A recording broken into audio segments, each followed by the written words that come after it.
Everybody, and welcome to another episode of the Roundtable. We have myself, Glenn Marvin, we have Kate Kennedy, and we have Marty Jenkins Lyttle, and we are going to be talking all things in regards to aligning brand, strategy, and execution. Now, I want to start off with strategy because in our business, the way we work with our clients is strategy first, and that is for a very, very specific reason.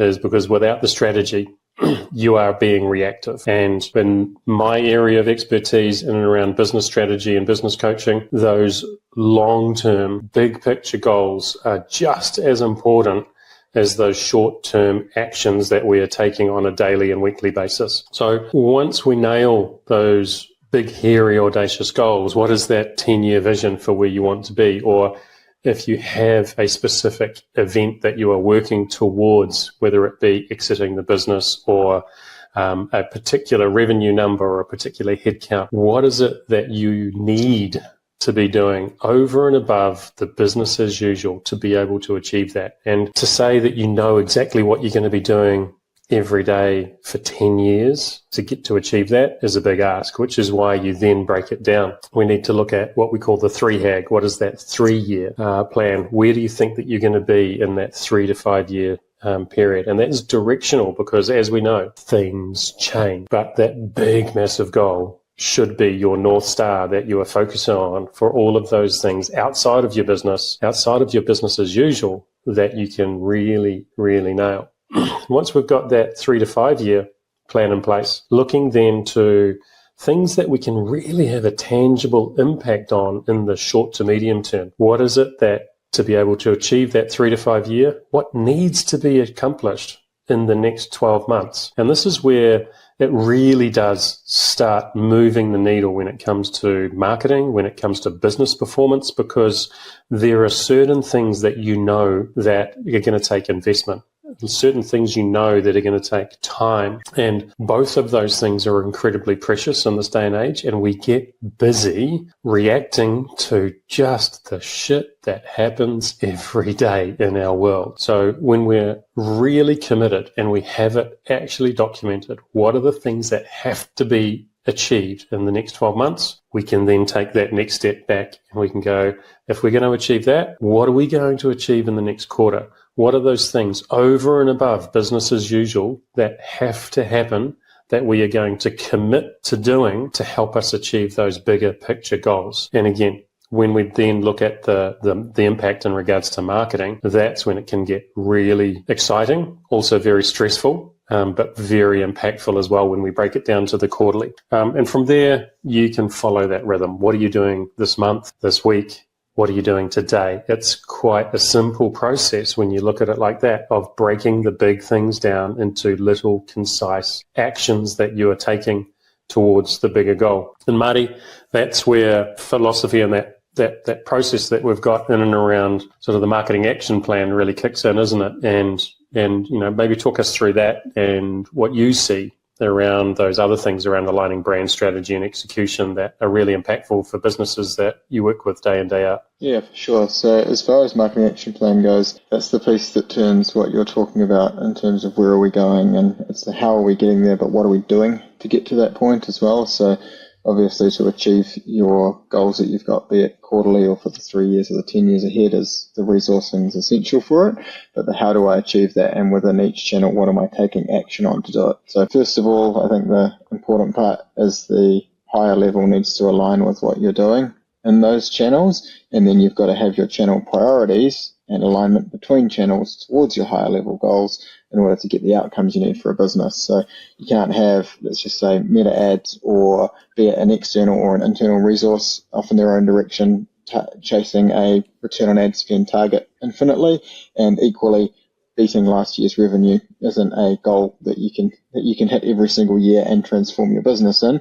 It's the things I want to do above and beyond what I'm trying to do, which is selling stuff most of the time, to try and do a better job of what we do as a business in those channels and the number of channels we use or the way we use the channels. So marketing action plan for us is something that we look at when we say, okay, this is where we're going in the next quarter.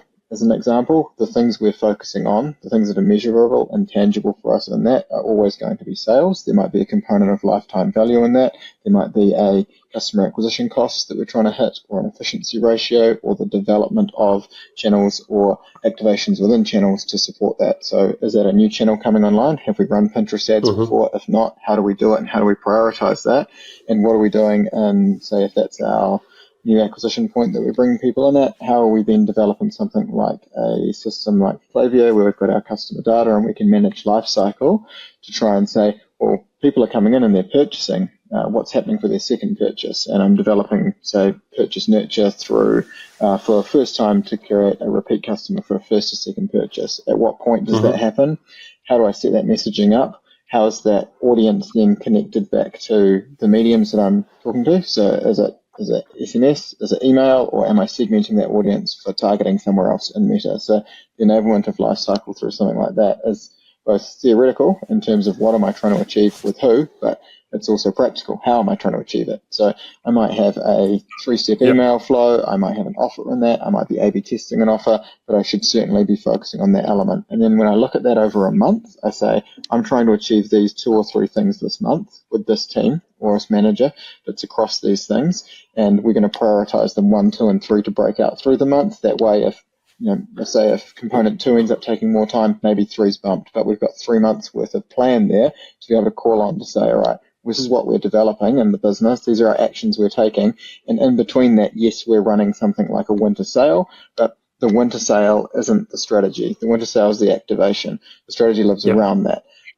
That's always the piece that we should be trying to develop in the business, not just reactively repeating last year's marketing calendar. Yeah, so that's where I think a lot of businesses get it wrong. They have a marketing strategy and they have a business strategy, and they're not necessarily always aligned. The way that people really need to start thinking about this is, how does marketing help us achieve our business strategy? Yep. What is that pick and mix wish list of things that we could be doing over the next 3 months, 6 months, 12 months? And then based on impact and importance, what are we going to do today, tomorrow, this week, this month? And we all have time and budget constraints. So it gives us the ability to then to look at the bigger picture, look at all of those things that we could be doing, and make data or impact-driven decisions based on budget, time, capability, and capacity. What is going to be the most impactful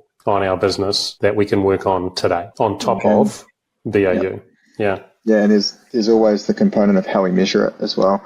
Of course, your higher level goal in your strategy has a target on it in terms of what you're trying to measure, and everything we do through that action plan should be measurable in terms of its impact. We're either retaining people for longer, the lifetime value is increasing, the cost per acquisition might be coming down, the marketing efficiency ratio might be improving.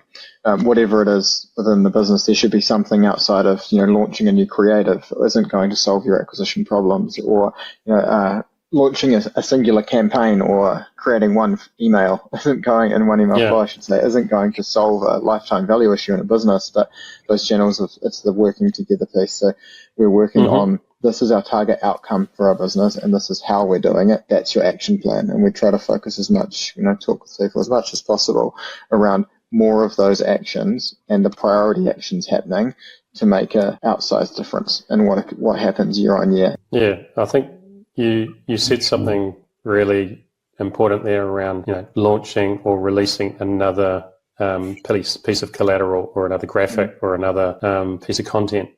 Kate, when you're in the weeds with this every single day around driving paid media execution, where do you see this being as impactful, or maybe more to the point, where do people get it wrong these days? I think there's kind of 2 big pitfalls that I see regularly in the kind of day-to-day execution of a larger business strategy.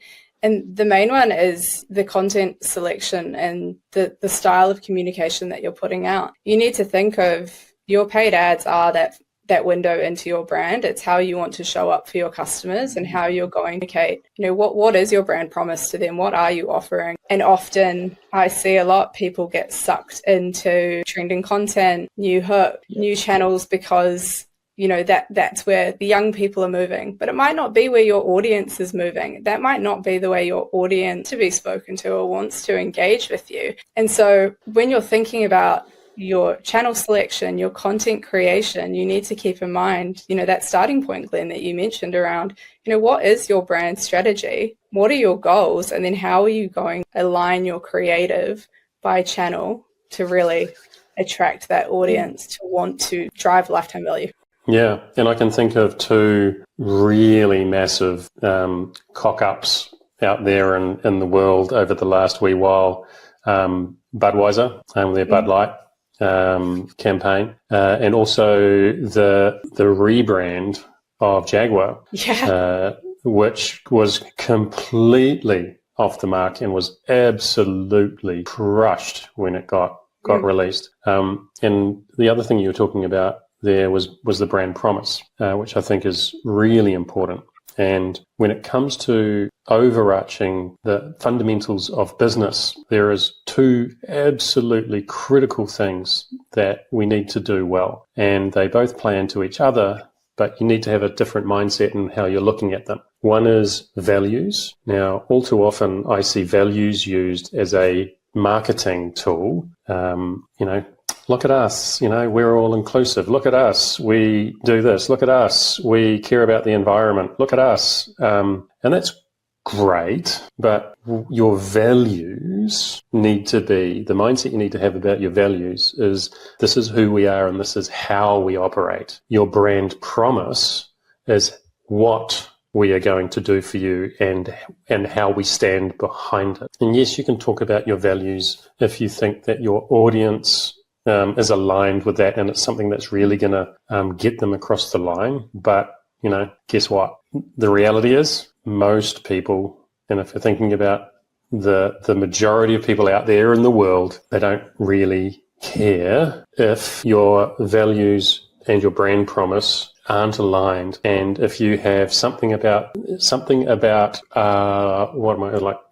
environment and how you're environmentally friendly, but your product or your service isn't even aligned with those sorts of things and your target market and the people that you're actually working with and the way that you operate, that's not going to be the thing that makes them choose you. So really nailing the brand promise is way more important than talking about your values, because we're all greedy and it's all about what's in it for me, not, look at what you're doing. And that might not go down very well with some people, but them's is facts. I see that a lot in customer research pieces where brands think that their sustainability is a huge selling point and they should lead with that. But when you talk to their customers, the fact that they're a sustainable brand is often kind of 8th or 9th in the list that they care about from that brand. And so when you're creating content, knowing what your customers want to see and what they like about you, that should be, up the top there in terms of what you're delivering. Yeah. And Marty, those are the other things that can be built into a longer term nurture type strategy, right? Rather than leading with your paid. How does that sort of work in with your email and in the longer term owned media space? There's a hard part to that as well when you talk about, if I've purchased with a company once, reason I purchased is because I had a need or because I was given an incentive. It's very different to developing a relationship. So a relationship, when you talk about lifetime value, typically isn't built on discounts, or a good relationship and a loyal customer isn't built on discounts. You can get people to come back and buy again by promising percentage or dollars off time and time again, but really they're just going to swap you for someone else who discounts, or you're replaceable to them at the end of the day. They don't actually love you as a brand. So it's that they're not in love with what the brand is or does. There's the hard part in trying to establish what you are when you're talking about something like a sustainability promise, is that typically those comms, when it's let's just say it's post-purchase or it's repeat purchase nurture or it's extended welcome series, most of those elements, they aren't the thing that drives the next sale now. And you're doing those things to establish the building blocks of, they are meaningful, or that component of your brand should resonate with that customer in that case. But because they're not shopping it now, you never get a click attributed purchase off the back of it, as an example. You might have a really good click rate to go and read something more on site, to watch a video or some form of measurable action off the back of it. But that translation to lifetime value isn't happening within that 3, 5, 7 day window that you're looking at, or the click-based attribution off the back of it. So it never looks like it's performing phenomenally well. So it's the building that into your flow messaging, as an example, is the one where I see it the most, or messaging around a purchase, all of those things that they work and they should work, but they just don't have a revenue-based immediate reaction from the customer. And that's the hard bit when you're what do they care about? So when you have a survey or when you have feedback from your customer, it really does pay to look at it and say, how can I take this and weave it into my narrative long term? And I suggest typically, if I'm working in flows as an example, usually email over SMS for that, just based on the richness of the media that you can send, particularly in New Zealand market. It's easy and cost effective to send, and where you send them to and what they can do with that. You can link out to something like a reel organically, you can link out to a blog post, you can link out to YouTube, whatever it might be, but where they get to has to resonate with them long term, or it's the next little incremental bit of love that they form for the brand that matters. I see some brands do phenomenal jobs with it, particularly in video, and it's usually the founder of the business, or it's usually someone in that business that's becoming the face and the voice that makes a difference, as opposed to a bland message of text only, with no face that goes with it, which is ultimately anyone can imitate that at the end of the day. And I think a lot of, unfortunately, if you look at sustainability as messaging as well, is it's almost expected and normal now. It's no longer a standout piece. It can't be what you build everything on anymore. It's a thread that comes with other messaging, or the delivery of that message is more important than saying you are that thing. Yeah. I tell you what, I have only yesterday experienced that terrible disconnect that Kate was talking about between what they are pushing in their initial paid and the experience once you purchase. And I was actually mortified.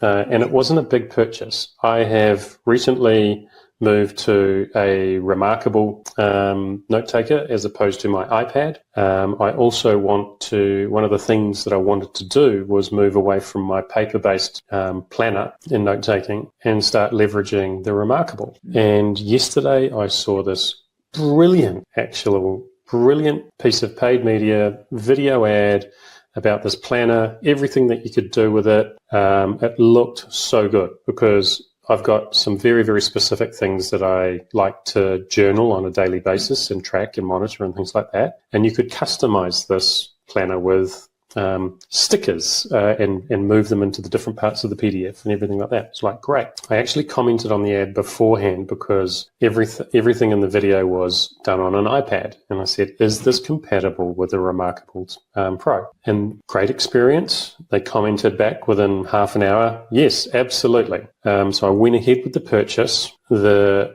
stuff came through. There wasn't a single piece of supporting information about how to load, utilize, personalize, customize on a Remarkable, and everything was tutorial on setting it up on your iPad, utilizing an app that you had to download, which you can't do on a Remarkable. And when I contacted them back, it was, well, it is compatible. You can upload the PDF in its basic form. And there wasn't any other information around, well, how can I customize it like the promises, like the brand promise? And so I, like probably many other people, have asked for my money back. Or maybe there are other people that spend their, whatever and go, oh, well, that was a bad decision. And they profit off that. But I would be a repeat customer for that every single year. If I find a digital planner that I can utilize on that Remarkable, I would be buying that every single year, even though I know it's a digital product. If it can provide me with what I need, I would be an incredibly loyal customer because I've looked at so many different bloody things that if I find one that works for me, I'll stick with it forever. And it will have such an impact that I may even have to revert back to an iPad to get the functionality that I need. And I don't think it is a remarkable problem. I think it is a product problem with those people that are producing those digital assets. They're not thinking about the other devices that they can be used on. So I think that's an absolute classic example of what you're talking about, Kate, around the brand promise, the content, everything needs to flow through, and you need to deliver on that promise. That experience once you come through the site, and that experience post-purchase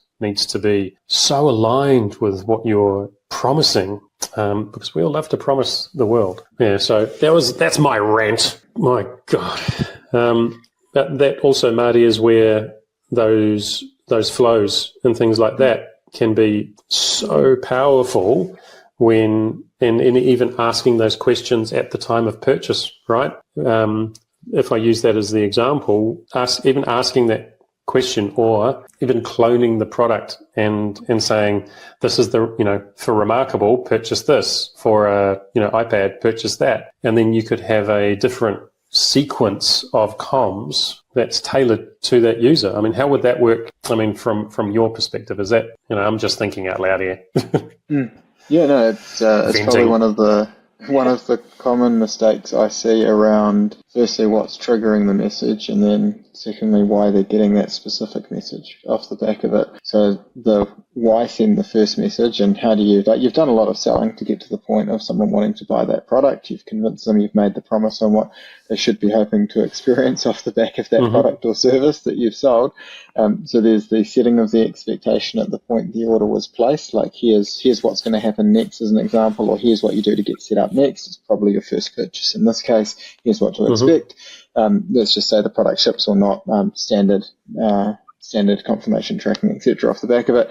And then the next one that I see the gap in is usually where you've made a promise or you've sold on something, and there's probably a degree of help required, or a check-in point, or there's the first kind of like, does this meet up to expectation, or here's how to get the most out of your new service, your new product that you've bought, coming off the back of, again, it's sent off the back of placed order rather than something like a fulfilled order or a delivered order, in the case of where you can track them, that it pays not to fire that. If there's a problem in shipping, if they've had a refund, etc., it would pay not to fire those comms. It's the easiest way to sort of make a customer like you even less if they've had to cancel or they've asked for a refund or there's been an issue. I see it as well, like reviews going out before the product's arrived, as an example, like firing too soon.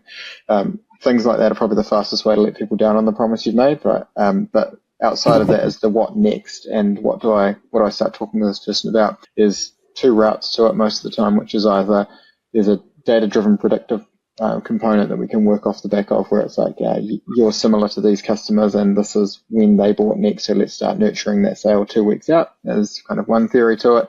And the other would be, I believe this customer needs 30 days to fall in love with my product or service. I'm going to check in with them at the midway point and then start usually selling or pushing towards the next purchase with some form of evergreen content, which is not subject to season, which usually utilizes a degree of dynamic product in it as well. So like, most relevant to, most popular in, for an example, in category, or the branching of those flows for that journey need to be based on, if this, then push this next. So if they came in and bought product A, what's the most likely product they'll buy next? Sometimes that can be done by system. Sometimes you can do it through your analytics, but start pushing them towards the need and the value of that next product, how it complements what they've already done, recognize them, the fact that they've been here before and they have bought this thing, but especially do not send anything to them to push product A again if product A isn't something that's replaceable.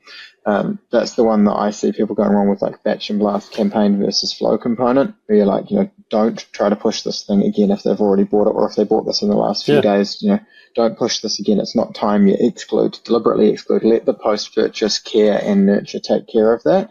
And then when you're speaking to that person, sometimes it's just done purely through branching to be like, they purchased product A, so send them off down here.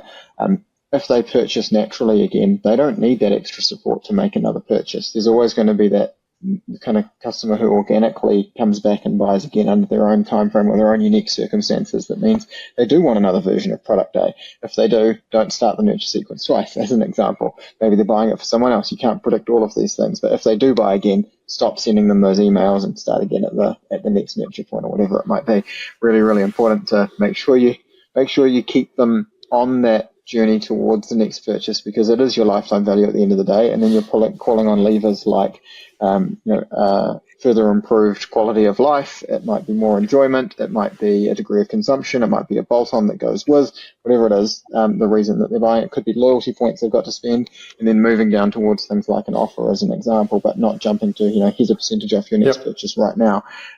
The other one that can be quite useful that I do see on some sites and with some clients as well is the post-purchase add to your order now, when they're still really excited about the product for the first time. Like, I've just shopped for someone, I've spent enough to get free shipping, I got across the line there, so why not add the extra t-shirt, shorts, shirt, dress, whatever it is that I can put with my order now. Sometimes that one is typically discounted somewhat to bundle it in, but it has to make sense to the merchant as well, that you're not just discounting a high-value lifetime customer who's happy to pay full price. That's one trap that I do see in things like loyalty systems or suggested bundling or discount, but you don't necessarily need to. They might come back and be happy to pay full price, and you're doing damage to your brand. And Kate, it's not just restricted to sort of the email side of it as well, in regards to that follow-up sequence and targeting and things like that, right? And it's why building those systems for execution is so much more powerful than the individual effort of doing it yourself time and time again.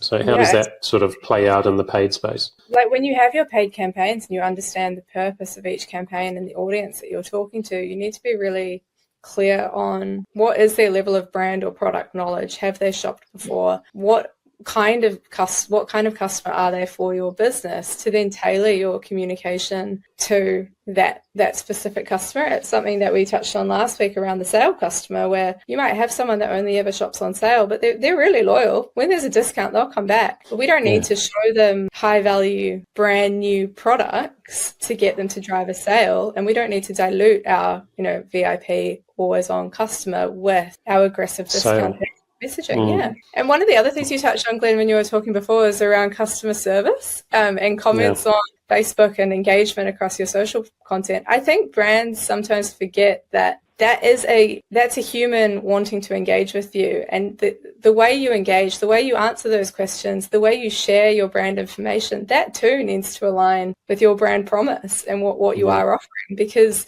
I feel like if you've engaged with a chatbot, you've engaged with live support, and you get the wrong information, it immediately will put you off ever building that trust with the brand again. And so it's not just your content that you need to think about. You also need to think about how are people responding and engaging on that content, and how are you keeping that conversation going to prevent incorrect information. I think we've all seen comment fields get completely out of control on certain content.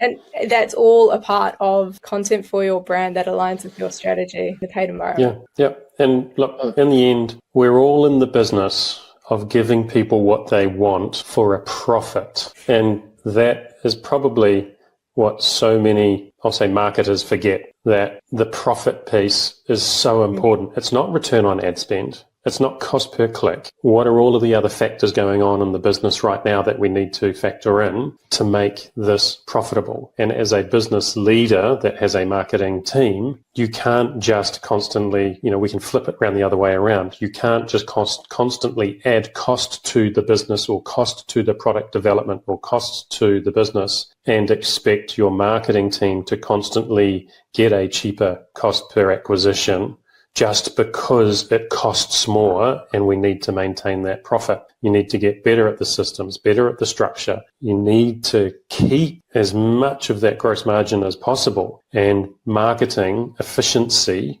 is part of that. But unless the marketing, sales, and ops of the business are all working together, you're at massive risk of missing out on the all-important thing that we are trying to do, and that is make a profit from our product and service. That's it from me. What have anything else from you guys? Got two things that I probably want to touch on off the back of what you're saying there.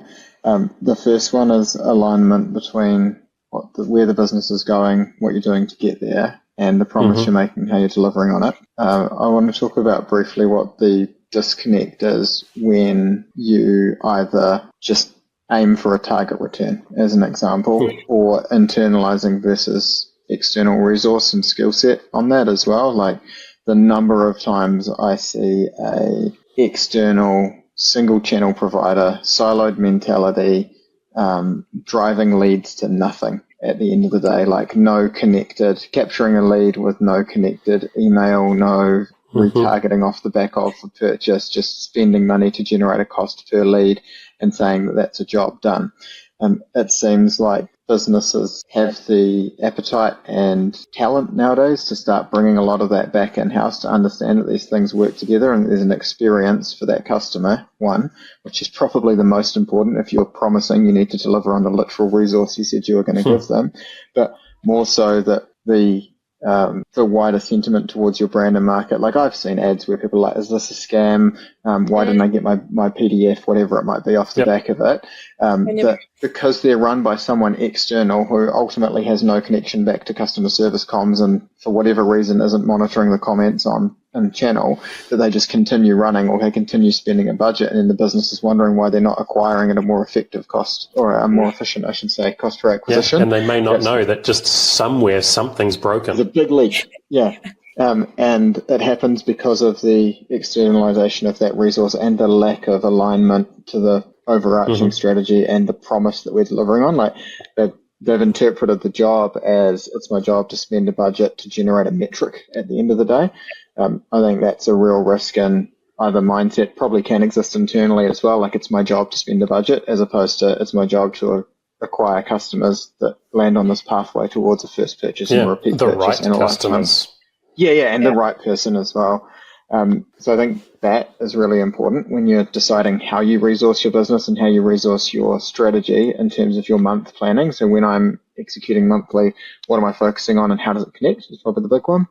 And then the other side of things as well is that there's a general trend in terms of targeting, particularly what I see around, say, a top of funnel ad, as an example, where there's almost no consideration for the fact that you're acquiring towards a lifetime journey. And beyond that point, there's no thinking in terms of who do I target with this next purchase, when do I target them with the next purchase, and it's just a spending of money as if it's a one-time occurrence that people just drop into a business and then they buy from them forever. And the same applies to, so in media I often see that where it's just I'm acquiring cold through to I'm retargeting for a purchase, and then what happens next? Do they just kind of disappear off? Are they excluded naturally, or do they inadvertently drop back into the top of funnel? I see a lot of that. There's like a mindset that, I've acquired them and remarketed them. Their email's job now. That's not my department's job. Yeah. And then this is the next one that connects back to that, is that I see so often in campaigns when we're talking about things like, the experience over time, there is nothing worse than treating somebody who loves your brand like they've never purchased from you before. But so many times there's no segmentation in either campaign content or literally like what version of the email, or if you even get the email, it's just the batch and blast mentality of, they're in the database now, so I'll send them everything. And hopefully that translates to a lifetime value, when really all that does is translate to like mixed messaging across, every department or collection that you sell on site, every new in, no thinking about, northern versus southern hemisphere in a lot of cases, and like lightweight versus heavier weight, what country am I in, what currency is this in, like all of those things really matter, but I see so little attention to it a lot of the time. The amount of times that I have bought something and they've actually put me off the repeat purchase by just chucking me into the standard flow that everybody gets, not even knowing that I have purchased. They haven't excluded me from the stuff, and they're trying to sell me what I've already bought. Yeah, the other one is once you've already bought something, you then start seeing their ads all the time and you're back somehow at the top of funnel. It's like, yes, that's I the one found that, another way into business. That's And I can get that for TV, radio and all of that, but in the digital age where there are so many touch points, whether they can track you, like to not have those things in place and doing them well, it's just an expensive way of actually putting people off your brand, not nurturing them to become advocates. Definitely. Unsophisticated. It is. It's a really poor use of data across the system. I also need to talk a little bit here around when we're planning, or when we're making converting a strategy into an action plan, as an example, there is the measurement of that, how you do it a lot of the time. There is literal reporting that needs to be done, and you can never get away from it, unfortunately. How do you know how your channels are performing if you don't run your reports? Yeah, as much as we try. As the more something like an agent comes into the space, the easier it may become longer term, or the less time you spend on the heavy lifting and the more time you spend on the iteration, the next, the creative output that's going to come to support this in the next month or the following month, or hey, I could feed this back to creative that would really help with these overarching goals that, my creative and my execution are aligned on, or my internal creative and my external provider, contractor, etc. are really aligned on. Now, that piece is, without that reporting piece and without monitoring those core metrics on your business, which are, how am I literally performing in sales year on year? How's my cost per acquisition looking, and why is it up 50% as an example? Have I engaged channels that I didn't used to work in? Is there a reason for this? Is it valid? How's it tracking? If it's not year on year, is it across that quarter? How's it looking? And then when you're trying to look at things like lifetime value, you're not going to be able to do that in a 30-day window and generate a massive change in that, particularly for a mature business. So that's the one that you're revisiting as a team once a quarter, to say, what are we doing in this quarter ahead, and when are we doing it, and when do we expect it to have an effect? I think also, that channel performance piece is a big one for me as well, and Kate, I'd be keen to get your thoughts on this, because you triggered me then, Marty. You freaking triggered me.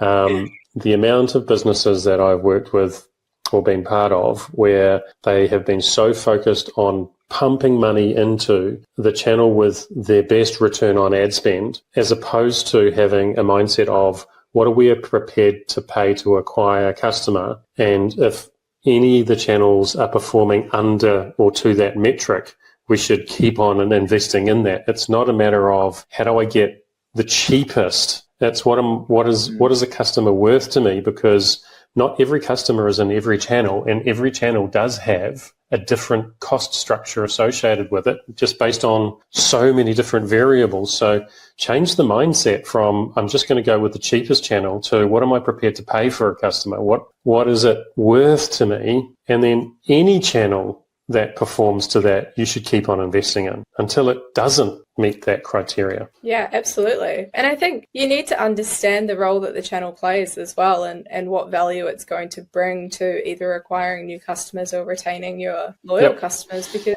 there are some channels that are really great at acquisition. There are others that work better at it as a retention piece and kind of building up that longer term community, and understanding where your customers are, both in their journey and where they engage with kind of media and brands, where they spend their time, is what should determine your investment in line with that cost per customer acquisition. You shouldn't just put all your eggs in one basket because it's so cheap, because once you start looking at all your channels all together, you might not be looking at the right number. I think we've got one of our next episodes, because we could go down such a rabbit hole right now in regards to one of Marty's favorite topics with marketing efficiency ratio, and the overall performance and things like that. But I'm stoked with what has been spoken about today. I hope everybody's got a heap of value out of it, because I've learnt stuff today as well.